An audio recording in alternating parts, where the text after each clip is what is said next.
napakatalino ng Panginoon ng pagkagawa niya sa atin na hindi tayo perpekto. Because sa imperfection na yun ang isa sa pinakamaganda na binigay niya sa atin. Sa totoo lang, bakit tinitest ka niya? Na kahit hindi ka perpekto, marunong kang magpasalamat na binigay niya sa'yo.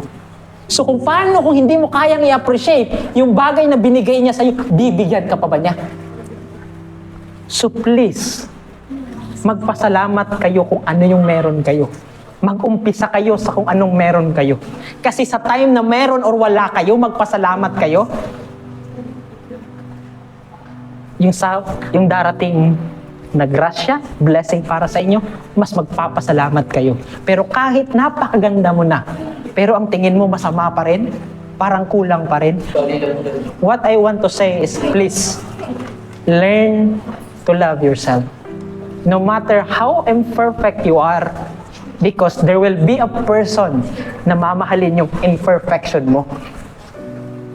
At dapat, huwag ka munang mag-expect na ibang tao yun. Kailangan ikaw muna ang magmamahal sa pagka-hindi mo pagka-perpekto.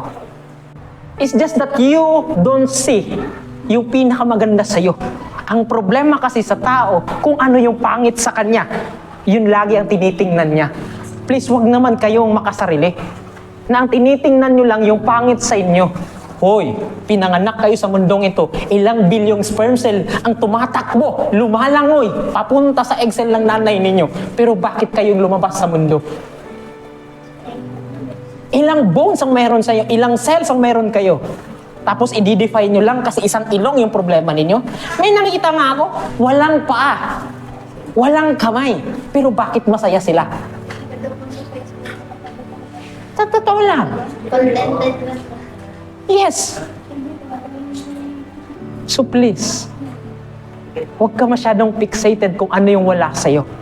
Instead, accept that fact at kahit papaano tingnan mo yung maganda sa'yo. Kasi napakamaraming maganda sa'yo. Yun nga lang, masyado kang fixated sa kung ano yung pangit sa'yo.